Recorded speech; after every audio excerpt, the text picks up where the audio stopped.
Hello बेबे, राम राम सारिया ने। और बताओ कैसे हो? मैं बढ़िया हूँ। जुकाम मेरा ठीक ठाक होने पर लग रहा है, पर खांसी शुरू हो गई है। पहला खांसी नहीं थी, कल दोपहर के बाद तक गले में दर्द खांसी बहुत ज़्यादा हो रही है। तो चलो भाई वीडियो शुरू करते हैं। आज की वीडियो में पैंट की कटिंग दिखाई है, इसमें कढ़ाई वाली पैंट। कई बार कमेंट करती रहे दीदी कढ़ाई वाली पैंट कैसे कटिंग करें। तो इसमें एक तरफ यानी कि डबल फोल्ड बने हुए कपड़ा ले रखा है और दोनों पैरा का काम एक ही तरफ दे रखा था। कई बार एक ही साइड दे दें, एक ही साइड दे दें, वो भी इजी रहा, मुश्किल ना होता। तो पहले आपने अपनी लाइनिंग कट कर लेनी है और लाइनिंग कट करके आप इसके ऊपर रख के ऐसे कटिंग कर दो, कोई दिक्कत नहीं, क्योंकि ये फ्रंट फ्रंट में आना है, बैक वाले में नहीं आना है। एक्स्ट्रा होगा तो निकल जाओगा। अगर वर्क कम दे रखा है तो आप वर्क के हिसाब से रखो। उसने पैंट ने जहाँ तक बीच सेंटर है वर्क ने नाप लो कि जैसे 8 इंच का दे रखा है तो 4 इंच नाप लो। और आप अपने पैंट का भी सेंटर ले लो, जो 4 इंच नापोगे निशान लगा लो, वहाँ पे अपनी पैंट का सेंटर रखो। इधर भी आ जाएगा और उधर भी आ जाएगा। इस पैंट की पूरी या कटिंग भी स्टिचिंग भी सारी दिखा रखी है, तो आप लोग ध्यान से देखना। अगर कहीं तो समझ में ना आवे तो कमेंट कर लियो, बाकी प्रॉपर पूरी दिखा रखी है। ठीक है, लास्ट में इसकी प्रेस व्रेस करके पूरा प्रॉपर दिखाया है। तो चलो मैं कल के कुछ कमेंट पढ़ूँ, कई दिन हो लिए हैं ढंग से कमेंट ना पढ़े जा रहे। दी प्लीज़ आप हर रोज़ वीडियो डाला करो, मैं बहुत इंतज़ार करती हूँ आपकी वीडियो का। जिस दिन नहीं डालती हो वीडियो उस दिन मेरा किसी काम में बिल्कुल मन नहीं लगता और आपको मैं मिस करती रहती हूँ। तामजिम खान, थैंक यू लाडो, थैंक यू सो मच। मैं देखो जिस दिन मैं वीडियो ना डालती ना, सच बताऊँ तो आप तो ज़्यादा मेरा खुद का मन नहीं लगता, क्योंकि ये मेरा डेली का काम है। और जिस दिन मेरा काम कुछ ना हो तो उस दिन मेरा खुद का मन नहीं लगता। लेकिन कुछ मजबूरी हो जा, कई बार सिचुएशन हाथ में ना होती है तो इस वजह से स्किप करनी पड़ा है बस। बाकी तो मैं डेली ही डालू हूँ। करना मुश्किल नहीं है बहन, सोचते रहना कि करेंगे करेंगे, बस फिर वो मुश्किल है। पूनम बेबे बिल्कुल सही कहा है, जब तक हम करते ना ना तब तक मुश्किल लाग गए। जब तक पहाड़ जैसी चीज़ दिखाई देवे है, जब तक हम ना करते हैं। लेकिन करण लाग जाओगे ना फिर इतना मुश्किल ना लाग गए। तो ये मुश्किल बनाया किसने? हमने खुद ने तो बना रखा है मुश्किल चीज़ भी। देखो दुनिया में बहुत सारी चीज़ ऐसी है जो इम्पॉसिबल होकर भी पॉसिबल हो जावे हैं, ठीक है। लेकिन जिस चीज़ का नाम है, अस्तित्व है ना, वो कोई भी चीज़ इम्पॉसिबल नहीं हो सकती। बस करने वाले का दृढ़ संकल्प होना चाहिए, उसने करना थी कि भाई हाँ मैंने यो करना है। ठीक है, जब तक हम नहीं सोचते नहीं करते तो नहीं होता। जब तक तो हमने मुश्किल लगेगा, मैंने भी लग गया है। जब तक मैं कोई काम ना करती तो मुश्किल लग गया है, पता ना होगा ना होगा। बहुत सी बार मैं सच बताऊँ ना, मेरे कुछ ऐसे कस्टमर भी है, कोई नई चीज़ लेकर आऊँगे ना तो मैं मना कर दूँ कि देखो मैंने आज तक पहले या किसी पर ट्राई करी नहीं है। वहाँ पे ऐसा तो एक दो केस में ऐसा होया है कि कस्टमर वापस लेकर चला गया हो कि चलो ठीक है आपने नहीं बनाई है, तो मैंने छोड़ दिया वो चीज़। क्योंकि अगर मैं फ्री होती हूँ तो मैं उस चीज़ को पहले सर्च करती हूँ, ट्राई करती हूँ। लेकिन जब मैं फ्री नहीं होती तो मेरे पास इतना टाइम नहीं होता कि मैं उस चीज़ को कहीं बना के देखूं, भाई ढूंढूं, सर्च करूं, ये करूं वो करूं, तो नहीं होता। क्योंकि इन चीज़ों में फिर मेरे जो पिछले कपड़े मैं बना रही हूँ वो रह जाते हैं, तो मैं मना कर देती हूँ। लेकिन कई कस्टमर मेरे ऐसे होते हैं कि नहीं मुझे पता आप बना लोगे। फिर वहाँ जब ये बात कस्टमर बोलते हैं ना तो भाई हमारी जिम्मेदारी और ज़्यादा बढ़ जाती है। और ज़्यादा ये लगता है, और खुद को मोटिवेट मतलब वो भी करते हैं और खुद को भी अपना आपने भी मोटिवेट करा है कि भाई अगले ने इतना भरोसा दिखाया है, आपने उससे पहले ही कह दी। लेकिन एक जो डर रहा है ना वो भी निकल जावे या बात बोलने के बाद कि भाई मैंने देखो आज तक एक किया नहीं है लेकिन मैं आप पे ही ट्राई कर रही हूँ। अगर कस्टमर वहां पर भरोसा दिखावा है तो सच्ची बताऊँ ना, कति आत्मा तो बताऊँ वह चीज़ आपकी है ना बहुत बढ़िया बनकर आओगी। चाहे आपने वह फर्स्ट टाइम कस्टमर के पे क्यों ना ट्राई करी हो। मेरे साथ तो ऐसा बहुत बार हुआ है, एक बार नहीं। पता है क्यों? क्योंकि वहां पर कस्टमर का भरोसा, उसका विश्वास और आपकी खुद की लगन कि अगली ने मेरे पे इतना भरोसा करा है, मैंने नहीं आती जब भी अगली ने मेरे पे ट्रस्ट करा है कि हाँ यार यह चीज़ बना देगी, तो वह चीज़ बढ़िया बनकर आवेगी। क्योंकि उसमें आप पूरे लगन और पूरी मेहनत लगाओगे और पूरा अपना 100% दोगे। तो कभी भी किसी काम ने नू लागना ये मुश्किल है तो उसने मतलब कति न्यू दिल तक करो, उसने ढूंढो, सर्च करो, देखो कहाँ। कई बार कई वीडियो देखो, किसी एक की वीडियो देख कर ना आप मत करो। क्योंकि बहुत से सारे ऐसे हैं कि बहुत चीज़ा ना घुमा दे हैं, नहीं समझ पाते बिगनर्स जो रहे हैं।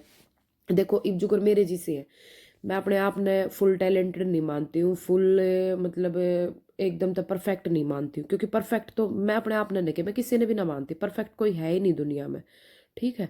खास करके फैशन के दौर में हर दिन नया फैशन आवा है, नई चीज़ आवा है। जो पहली बार बनावे, जो बड़े बड़े टेलर हैं वे भी ढूंढे हैं, सर्च करे हैं, देखे हैं, बनावे हैं, जब आगे किसी ने सिखावे हैं। ठीक है, तो मेरे साथ भी ऐसा ही है। मैं भी पहले देखूँ हूँ, ढूंढूँ हूँ, सर्च करूँ, फिर मैं शेयर करूँ हूँ। तो बहुत सारी चीज़ ऐसी है।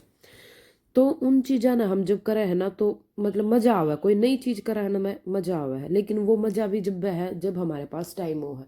तो जिन बाणा दौरा टाइम है ना इब वे उन चीज़ा ना बनाओ जो आपके आसपास, जो आपने लगा है कि ये चीज़ मेरे पास बनने के लिए आ सकती है, तो मैं उन चीज़ों पर काम करूँ। तो उन पर काम करो। आपके पास काम जो ये कम है ना कि दीदी कपड़े नहीं आते, सिलाई करती हूँ, बोर हो रहती हूँ घर में, तो उनके लिए है ये। आप लोग ऐसे ऐसे कपड़े बनाओ, ऐसे ऐसे ड्रेस बनाओ, जो घर में कपड़े पड़े उन्हें तो बना लो। कपड़ा फैब्रिक ला कर खरीदने की ज़रूरत ना है। अपने लिए बना लो, अपने बच्चों के लिए बना लो। उसमें आपका हाथ साफ हो, अगर आपने न्यू रहेगा कि हाँ मैंने यूँ बना लिया, उसमें कुछ कमी होंगी वे निकलेंगी, तो वे नेक्स्ट टाइम अगर कोई कस्टमर आ गया तो आप जल्दी वो कर लोगे, ज़्यादा कमी ना निकल पाओगी उसमें। ठीक है दीदी, मैं आपकी वीडियो डेली देखती हूँ पर कमेंट कभी कभी करती हूँ। Prince Mowgli Modgil, thank you बेबे। दी प्लीज़ अब की बार आप अपने सूट और डीप नेक के बारे में अच्छे से एक्सप्लेन कर देना। हाँ मैं अब की बार अपने बनाऊंगी ना तो अच्छे से एक्सप्लेन करूँगी, क्योंकि रख रख के मैंने 2-3 सूट सिलने हैं, तो एक बार थोड़ा सा टाइम मिल जाओ फिर बनाऊंगी।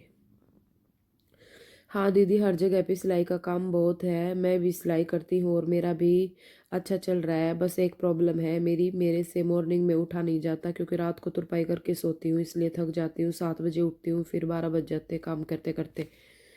देखो ये जो तुरपाई वाला काम है ना, आपके पास काम ज़्यादा है तो आप तुरपाई का काम खुद मत करो। तुरपाई का काम ऐसा बहुत ज़्यादा टाइम लेता है और थकाता भी है शरीर को। ठीक है, जो खाली तुरपाई तुरपाई करते हैं ना ये उनके लिए ठीक है, लेकिन जब हम साथ में सिलाई भी करते हैं, घर का भी काम करते हैं, उनके लिए तुरपाई का काम नहीं है। तुरपाई का काम आप बाहर करवाओ, अगर आप 150 रुपये भी ले रहे हो तो 20 रुपये आप दे दोगे तो कोई दिक्कत नहीं है। बल्कि जो 1 घंटा आप रात में तुरपाई करते हो उससे बेटर आप एक सूट सिल कर सो ना, वो ज़्यादा बेटर रहेगा। मैं तो आपको यही सलाह देती हूँ, बाकी एज योर विश। हाय तन्नू, मैं भी सिलाई करती हूँ। मेरा शहर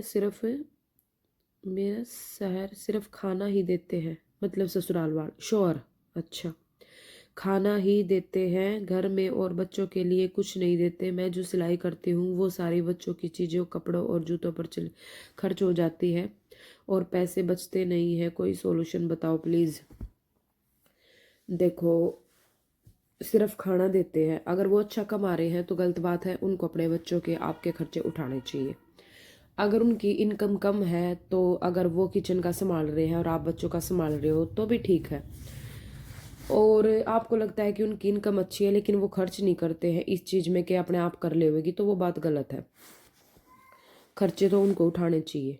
बाकी रही बात बचाने की, तो बेबी आप इतने खर्चे करोगे तो बचेंगे कहाँ? तो एक ही काम होगा, या तो बचा लो या खर्चे कर लो। अब इसमें तो मैं क्या कर सकती हूँ? आप उनके ऊपर जिम्मेदारी डाल लो कि भाई मैं इतना, मेरे से इतना काम नहीं होता, मैं इतने नहीं कमा पाती, मैं ये चीज़ कर दूंगी, बाकी ये चीज़ आप करोगे, उनको बोल दो। ठीक है अनुज, तन्नू बहन, जुकाम के लिए हल्दी, गुड़, अजवाइन, अदरक सबको बराबर मात्रा में लेकर उसमें थोड़ा सरसों का तेल मिलाकर मिक्स करके उसमें से 1-2 चम्मच खाकर गर्म चाय या पानी लेकर 10 मिनट आराम करो। ऐसा दिन में 2-3 बार करो, बहुत आराम मिलेगा। मैं ऐसा ही करती हूँ। थैंक यू बेबे, थैंक यू सो मच। मैंने तो परसों रात ने बेसन का हलवा बनाया था। मैं जुकाम में ना बेसन का हलवा खाया करूँ तो उससे आराम हो जाया करे। आराम है इतना 2-3 दिन तो देखो कुछ भी खा ले वो हम यो रहेगा, और एकदम तो हम इतना बंद करा है ना कुछ भी खा पी कर ना, तो वो भी नुकसान करा है, फिर वो बलगम बना हुआ है अंदर। तो मैं सिर्फ बेसन का हलवा ले लिया करूँ, गर्म पानी पिया करूँ। अरे गले में दर्द है तो गर्म पानी में नमक डाल डाल कर पीऊँगी, चाय में नमक डाल कर पीऊँगी, उससे आराम हो जाऊँगा। 2-3 दिन तो ये दुखी कराए है। बाकी जो आपने बताई वो मैं रात न कर सकूँ, क्योंकि दिन में मैंने लेटने का टाइम बिल्कुल भी नहीं है बेबे। अगर मैं 10 मिनट लेट की तो फिर आपने बेरा है ठंड के मौसम में और कमर में गर्म होते आलकस आ जाओगा, और फिर तनु लगा ले 1.5-2 घंटे गए हैं, तो इतना में मेरे टाइम नहीं है। लेकिन जो आपने बताई है ना, मैंने स्क्रीनशॉट ले लिया है, और मैं रात ने जरूर करके सो जाऊंगी। रात ने तनु सोना है वो है, तो रात ने मैं लेकर इसने सो जाऊंगी तो और आराम मिलेगा, तो है ना। इस गले में भी आराम मिलेगा। मेरे तो गले के दर्द के बताओ, जुकाम तो फिर भी हल्का पड़ रहा है, गले का दर्द ज़्यादा बढ़ रहा है इब, और खांसी भी हो रही है। हाँ अदरक वदरक है शायद है, तो खांसी में तो आराम मिलेगा ही। हेलो बहन, मैं भी सिलाई करती हूँ और पढ़ाई भी करती हूँ। घर वाले वैसे पूरी साल सिलाई करवाते हैं और एग्ज़ाम के टाइम भी, और साथ में ये भी बोलते हैं दुनिया के इतने बच्चे नौकरी लग गए, मारे का नाम बेरा ना कद आवेगा, और सिलाई के सूट सिलूँ हूँ तो पढ़ने का टाइम नहीं मिलता। तो ऐसे में क्या करूँ, क्योंकि दोनों काम में टाइम की ज़रूरत है, एक साथ तो नहीं कर सकते ना। मीना रानी, बिल्कुल सही बात है बहन। देखो अगर आप पढ़ाई कर रहे हो ना, तो सिलाई विलाई का अगला गण दो, ठीक है। अगर बड़ी आपकी कहीं जॉब मिल जाओगी तो बहुत अच्छी बात है, क्या करोगे फिर सिलाई करके, ननू बताओ। दोनों काम साथ में लेकर चलोगे ना, इधर का कर पाओगे ना इधर का काम कर पाओगे। दोनों चीज़ें स्ट्रांग है और दोनों को टाइम चाहिए। तो आप मेरी मानो तो पढ़ाई पहले लो, आप सिलाई ना बिल्कुल बंद कर दो जब तक आपका पढ़ाई का पूरा फोकस और पूरा मतलब टाइम आपके एग्जाम नहीं हो जाते हैं तब तक। सिलाई का काम एक लास्ट ऑप्शन हो है, आप कभी भी कर सको हो इसने, जब तक आपकी पढ़ाई की उम्र, जब तक आपका इंटरेस्ट है। और एक चीज़ बताऊँ आपने, जब हम पढ़ाई और सिलाई के बारे में बताऊँ, दोनों चीज़ों के बारे में, जब आप पढ़ाई साथ में करोगे ना, तो आपका सिलाई पढ़ाई पता इंटरेस्ट खत्म होता चला जाओगा और सिलाई में इंटरेस्ट खत्म होता चला शुरू होता चला जाओगा। उसका रीज़न क्या रहेगा, एक तो नई नई चीज़ें बनेंगी, दूसरा अगर आप बाहर के भी कर रहे हो तो पैसे आवेंगे, वो लो बढ़ जाओगा। हालांकि पढ़ाई के पैसे अभी आ नहीं रहे, पढ़ाई में पैसे भी जा ही रहे हैं, बुक्स खरीदने में बहुत पैसे लग जाओ, फॉर्म वॉर्म फिल करने में, पेन कापी बहुत खर्चा हो जाए। लेकिन सिलाई के पैसे आपके साथ के साथ आ रहे, तो वो लोभ अंदर घुस जाओगा, और वो लोभ एक बार बढ़ गया ना, तो आपका इंटरेस्ट पढ़ाई तो बिल्कुल ख़त्म हो जाओगा। तो मैं तनु कहूँ कि जब तक आप पढ़ाई कर रहे हो, पढ़ाई पे फोकस रखो पूरा, सिलाई ने बिल्कुल बंद कर दो। और आप इतने एजुकेटेड हो कि आप अपनी फैमिली तक डील कर सको हो कि भाई मैंने पढ़ना है, मैं सिलाई नहीं करूँगी। स्टैंड लो अपने लिए, ये नहीं है सारी उम्र पढ़ी है सिलाई करने तो ठीक है, सिलाई एक लास्ट ऑप्शन हो है भाई, कोई पढ़ा लिखा नहीं है या किसी के पास जॉब नहीं है, कुछ नहीं है, तो चलो अपना लास्ट ऑप्शन है सिलाई का, आपको आती है तो बहुत अच्छी बात है, वो आप कभी भी कर सकते हो, हाथ का काम है, कभी भी स्टार्ट कर सकते हो, उसकी कोई एज नहीं है कि भाई इसकी एज निकल जाओगी। लेकिन पढ़ाई की फिर भी एक एज है, एक एज ग्रुप रहा है कि भाई इसी टाइम पर आप ये जॉब कर सकते हो, इसमें फॉर्म फिल कर सको हो, ठीक है। तो मेरा मानना तो ये है कि आप पढ़ाई पर ज़्यादा फोकस रखो, बाकी बेबे आप खुद देखो की करना है आपने। हेलो तनु, मैं भी जी जान से ही काम करती हूँ, पर अब परेशानी के कारण मन नहीं किया काम करने को, काम भी आया है। देखो परेशानियों को आप एक साइड में रखो, जो परेशानियां है ना वे हमारी जिंदगी की एक नू लगा लो हिस्सा है। नू क्या करे, जो खुशियाँ आया करे ना वह कुछ टाइम क्या करे, खुशी है ना दुख गला लेकर आया करे, ठीक है। तो ये प्रॉब्लम्स तो सारी उम्र चलती रहेंगी, लेकिन काम तो फोकस मत हटाओ। काम में फोकस रहेगा ना तो उन चीज़ों ने याद भी कम कर पाओगे, जो भी चीज़ें जो भी परेशानी है। मैं नहीं पूछूंगी क्या परेशानी है ना, मैंने इंटरेस्ट है, क्योंकि हर किसी के घर में कोई ना कोई दिक्कत हो ही रहा है, किसी से हर किसी की पर्सनल रहा है। तो पर्सनल चीज़ें ने हम यहाँ सोशल मीडिया पे बैठ कर उनका वो करेंगे तो वो चीज़ गलत है। हम सिर्फ जो मेरे बाण बतला ले उन ती समझाने बोलना पड़ा है, लेकिन हर किसी की पर्सनल बात होया करे, हर किसी का सब कुछ हो और सबके घर में सारी तरह की हो। जो चीज़ आपके साथ हो रही है, हो सकता है कभी ना कभी मेरे साथ हुई हो या अग हो या अब हो रही हो, और भी बाड़ा गला हो सका है। तो घर गृहस्थी में सब ये हुए हैं, बस वह चीज़ है किसी की छुप जा है किसी की छप जा है, बात सिर्फ इतनी है। और ना तो आप किसी बड़े सेलिब्रिटी के घर चले जाओगे ना, उनके भी होंगी। अब आप ऐश्वर्या राय ने देख लो, ऐश्वर्या राय तो बहुत बड़ी सेलिब्रिटी है, ठीक है, इतनी अच्छी हीरोइन है, सासू बुआ की उनकी ना बनती, घर में कलेश उनके भी रवा है, बताओ। तो हम तो फिर हैं कि, तो सबके घर में सारी चीज़ हुए हैं, डोंट माइंड, बस अपने काम पर फोकस रखो।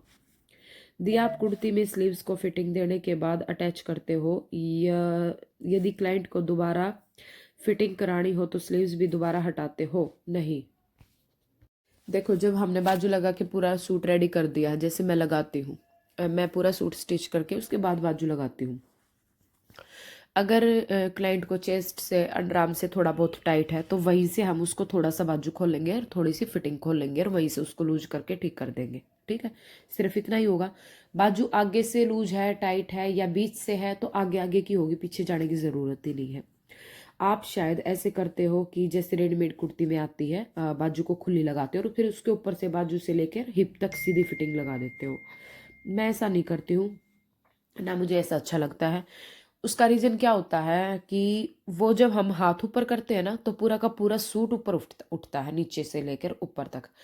मान लो किसी के चाक छोटे हो गए, गलती से हो गए, या नहीं समझ आया कि कितने हो गए, तो वो चाक साइड का दिखेगा। अगर इस सूट में चाक छोटे भी हो गए ना तो हाथ ऊपर उठाओगे तो पूरा सूट ऊपर को नहीं जाएगा। जाएगा थोड़ा बहुत तो जाता है अगर हम हाथ उठो, क्योंकि ज्वाइंट तो वो बाजू से ही है, लेकिन इतना नहीं जाता जितना उस बाजू में जाता है। ठीक है। अगर बाजू की लेंथ कम हो 7 इंच तैयार, तो कटिंग कैसे करें? जैसे लंबी की करते हैं। लेंथ ही तो नापनी है, बाकी तो सब कुछ सेम ही आएगा, सिर्फ लेंथ ही कम करनी है। अब की बार मैं छोटी बाजू कटिंग करती हूँ तो शेयर करती हूँ आपके साथ। हेलो दी, मैं भी सिलाई करने लग गई हूँ और काम भी अच्छा चल रहा है दी मेरा। बहुत अच्छी बात है निशा, गॉड ब्लेस यू बेबे, सबका काम नहीं चल रहा है। आप अपनी पैंट की मोरी कितनी लेते हो? मैंने कल भी कमेंट किया था, आपने रिप्लाई नहीं दिया। कल की वीडियो में मैंने किसी का भी नहीं दिया बेबे। अंकिता धनखड़, मैं अपनी पैंट फिलहाल जो बना रही हूँ वे 10 इंच की बना रही हूँ, क्योंकि अभी इन्हीं का ज़्यादा फैशन है। बीड़ी वाली पहले की पड़ी है, पहले की 7 8 बना लिया करती, अब मैं 10 की मोरी की पैंट बनाती हूँ, जो ट्राउजर टाइप स्ट्रेट पैंट होती है। दी, अस्तर महंगे हो गए हैं आपके वहाँ? छोटे पन्ने और बड़े पन्ने के अस्तर का क्या रेट है? मेरे यहाँ छोटे पन्ने का अस्तर नहीं आता, वो मीडियम ही आता है, और उसका रेट अभी मार्च से स्टार्ट करेंगे। भैया कह रहे थे कि मार्च से पहले 50, अभी तो 50 दे रहे हैं, अब आगे उसको 55 देंगे वो। और दूसरों वालों का पता नहीं, शायद उनका भी बढ़ गया होगा। वो मैं खरीदती नहीं, मैं कॉटन ही ज़्यादा खरीदती हूँ, तो उसका मुझे पता है। दी, आपने मेरा कमेंट नहीं पढ़ा। पार्थ चाहल, बेबे मैंने कल किसी के बिना पढ़े थे। हेलो दी, आज क्या कमेंट आप कर देना अपने इस वीडियो में। आपने ये सलवार किस तरह कटिंग किया बताना। मोनिका बेलावत, ठीक है बहन, नेक्स्ट करती हूँ कोई, तब करती हूँ शेयर। उसके मैंने पार्ट अलग से लिए थे। कौन सी सलवार कट की थी वैसे मैंने कल की वीडियो में, मुझे ध्यान ही नहीं आ रहा। चलो मैं देखती हूँ उसमें, और उस तरीके की सलवार कटिंग करूँगी तो मैं फिर शेयर करूँगी, ठीक है। क्योंकि सलवारें हमारे कस्टमर के हिसाब से बहुत अलग अलग तरह से, सलवारों के तो इतने तरीके कटिंग करने के पूछो मत। तो जैसी कस्टमर की चॉइस होती है उसी तरीके से कटिंग करती हूँ। किसी को हल्की चाहिए, किसी को भारी चाहिए, किसी को कली वाली चाहिए, किसी को बिना कली वाली चाहिए, किसी को पार्ट पार्ट वाली चाहिए। हर इंसान की अपनी अलग चॉइस है, तो उसी हिसाब से मैं करती हूँ, ठीक है। तो ये पैंट आप लोग देख रहे हो बन के रेडी होने वाली है, और इसका फ्रंट में वर्क भी आ गया है, और यहाँ पे मैंने धीरे धीरे इसको किया है ताकि हमारी सुई टूटे ना, क्योंकि वर्क होता है ना जहाँ पे, वहाँ पे थोड़ा धीरे धीरे काम करना पड़ता है। तो मैंने इसको पूरा रेडी करके आपको दिखाया है। अगर कहीं से कोई चीज़ समझ ना आई हो तो बता देना, नेक्स्ट वीडियो में वहीं पे फोकस रखेंगे जहाँ पे कुछ आपके डाउट्स हो, ठीक है। और जो भी बहन कमेंट करती है, वीडियो देखती है, सबका दिल से धन्यवाद है। वीडियो ने थोड़ी शेयर करा करो और लाइक करना मत भूला करो प्लीज़। आप लोग लाइक करना भूल जाते हो, और देखने वाले तो बहुत होते हैं लेकिन लाइक नहीं करते हो, क्या बात है? देखना देखना पसंद नहीं करना, ऐसा ना करा करो बेबे। लाइक कर दिया करो प्लीज़, एक लाइक में कुछ नहीं जाता। बाद में तो ध्यान ना रहता, वीडियो ख़त्म हो जावा है बात बात में, आप भी मतलब सुनते रहो, इंटरेस्ट बना रहा है। वीडियो में घुसते ही लाइक कर दिया करो, फिर लाइक का काम ख़त्म हो जा, ठीक है। तो लाइक का थोड़ा जोटा मार दिया करो। तो वीडियो तो रह रही है अभी 2-3 मिनट की, अब बातें क्या करें बताओ। तो आज मैंने कुछ एक, हाँ आज की बात बताती हूँ मैं, आज मैंने करना के है। आज मैंने एक गाउन आया है, पुराना है, पुराना तो क्या है, एक ही बार डाला है, तो उन्होंने डाल लिया गाउन, अब उनको कुछ न्यू लुक चाहिए उसमें, तो उसको लहंगा बनाना है। जो ऊपर चोली लगी हुई है उसका ब्लाउज रेडी करना है, वो लंबा है क्योंकि कमर से भी नीचे, रेडीमेड आपने पता है जैसे आवा है, तो उसको कटिंग करना है, उसको अलग हटा के। और जो लहंगा है उसमें बेल्ट लगानी है, कपड़ा अलग से लगा के। बाजू है उसमें लाइनिंग लगानी है, नेट की है। तो मैंने बिफोर आफ्टर की वीडियो लूँगी मैं, बिफोर की ले ली मैंने, आफ्टर की भी आपको दिखाऊंगी, शेयर करूँगी आपके साथ कैसे मैंने उसको करूँगी। मैं उसको गाउन से लहंगा कैसे बनाएंगे, उसमें लटकन वटकन लगा के उसको अच्छे से तैयार करते हैं, ठीक है। एक और लहंगा है, उसकी फिटिंग करनी है, रेडीमेड आया है। रेडीमेड में क्या होता है ना कि जैसे कलिया लाइनिंग जुड़ी होती है, साइड से हमें उसकी कमर की फिटिंग देनी होती है और साइड से पूरा सिलना होता है, और उसमें बेल्ट रेडी करनी होती है क्योंकि वो हटानी पड़ती है पहले से ही। और क्या काम है आज, लहंगे के काम ज़्यादा हैं, एक दो ब्लाउज भी हैं और सूट तो है ही। ब्लाउज तो नहीं करूँगी आज शायद, आज तो लहंगे लहंगे निपटा कर फरी करूँगी, क्योंकि जो बड़ी चीज़ है ना मेरा जी घबराया जाएगा देख देख कर उनने। कल करनी थी वे, लेकिन कल यो सूट अर्जेंट का, एक इसके साथ एक और था येलो कलर का सूट, वे 2 सूट ज़्यादा अर्जेंट के थे, तो ये दोनों फुल्ली लाइनिंग थे। इसके सूट में तो लेस वगैरह भी थी, तो इसमें भी टाइम लग गया। कटिंग भी कल ही करे थे, और 2-3 छोटी अल्ट्रेशन थी, वे भी अर्जेंट की थी। कुर्ती थी रेडीमेड, वे ठीक करनी थी, तो ये सारे काम मैंने कल करे थे। तो चलो भाई, आज की वीडियो तो होगी है। अब इस कुर्ती की, इस पैंट की अपना प्रेस करके और दिखाऊंगी। अब इंटरलॉक कर रही हूँ, इंटरलॉक करके सीधा प्रेस करके फुल फिनिशिंग के साथ दिखाई गई है आपसे। ठीक है, आज की वीडियो तो काफ़ी लंबी हो गई भाई, बार कमेंट ही ख़त्म हो गए। परसों वाली वीडियो के उठा लेती हूँ, चलो कुछ 1-2 कमेंट पढ़े जाओगे तो किसी के रह गए होंगे तो, है ना। ऑप्शन तो बहुत है हमारे पास।